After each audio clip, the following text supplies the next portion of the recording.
Bonjour, bienvenue sur Bodinprof TV. Alors dans cette vidéo, nous allons voir comment créer une réunion Zoom ou comment planifier une réunion Zoom. Alors la première chose à faire, c'est de se connecter au site de Zoom. Donc voici l'adresse. Donc une fois que vous avez saisi cette adresse et que vous l'avez validée, vous allez arriver sur la page d'accueil de Zoom. Et comme vous avez créé votre compte, puisqu'on ne peut pas travailler si on n'a pas créé de compte, vous allez pouvoir tout simplement cliquer sur connexion. Et là, Zoom va vous demander vos identifiants pour être sûr que c'est bien vous. Donc ici, on va prendre l'identifiant dionéquitable@gmail.com et un mot de passe. Alors surtout, n'utilisez pas ce mot de passe, c'est vraiment quelque chose de très mauvais. Si vous voulez des informations sur la cybersécurité, comment créer un mot de passe fort, etc., en haut à droite s'affiche une vidéo que j'ai réalisée. Là, il vous reste à vous connecter. Et là, on arrive sur une page dans laquelle vous allez pouvoir choisir certaines choses, certaines activités, soit aller sur votre profil et puis ajouter des éléments, soit créer des webinaires. Nous, ici, ce qu'on veut, c'est créer une réunion. Donc, on va cliquer sur Réunion. On arrive donc sur la page d'accueil des réunions. On peut donc programmer la prochaine réunion, mais on pourrait aussi aller regarder l'historique des réunions. Moi, ce qui m'intéresse ici, c'est de planifier une réunion. Donc, je vais sélectionner « Planifier une réunion ». Et là, j'ai tout un écran dans lequel je vais saisir les différentes informations de cette réunion. Et en priorité, le nom de cette réunion. Donc, on va partir du Salon du commerce équitable. On pourra avoir une description un petit peu plus détaillée, mais ici, comme c'est facultatif, on ne va pas le faire. On va indiquer la date. Là, la date qu'il nous propose, c'est la date à laquelle vous êtes connecté à Zoom. Donc, on va sélectionner une autre date, par exemple, programmer une réunion pour le 22 mars. Donc, on clique sur 22 mars. Après, il faut sélectionner l'heure.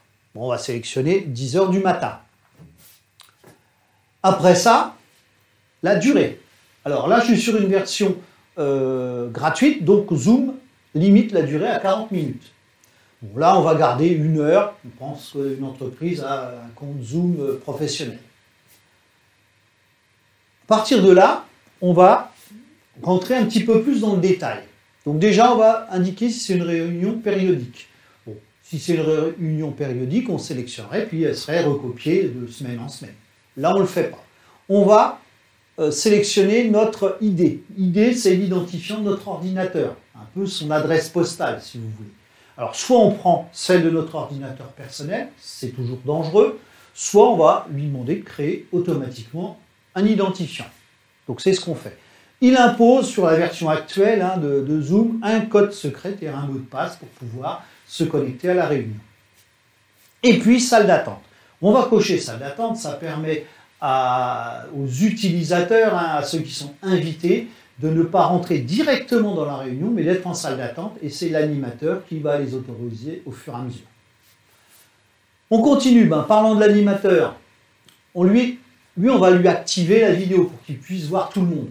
On pourra aussi activer la vidéo pour tout le monde, mais bon, là on va la désactiver, on n'a que donc une relation, l'animateur vers les participants. Les options. On pourra autoriser les participants à se joindre à tout moment. Nous, on a préféré la salle d'attente. Il y a des animateurs qui les autorisent.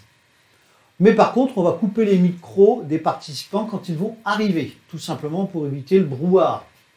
Et puis, on va enregistrer automatiquement la réunion sur l'ordinateur de l'animateur. Ça a un intérêt, c'est que ça garde une trace déjà, et puis ça peut permettre aux participants qui étaient absents d'avoir une information sur la réunion. Il ne nous reste plus qu'à enregistrer. Vous voyez, là, le travail est terminé. On a notre récapitulatif. Donc, je ne rentre pas dans le détail, c'est ce qu'on vient de faire. Deux choses quand même qui sont intéressantes, c'est qu'on peut ajouter cette réunion dans nos différents agendas. Ça permet de s'organiser et de ne pas oublier la réunion.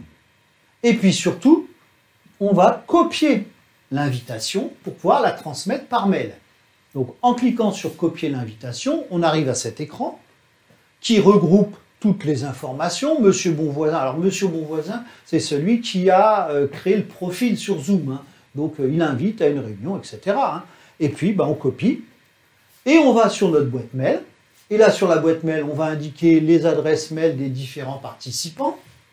on va mettre un objet, hein, et puis, bon, on retrouve tous les éléments, hein, le lien pour aller sur la réunion, l'identifiant, le mot de passe. Il ne nous reste qu'à l'envoyer, et à partir de là, tout le monde sera averti.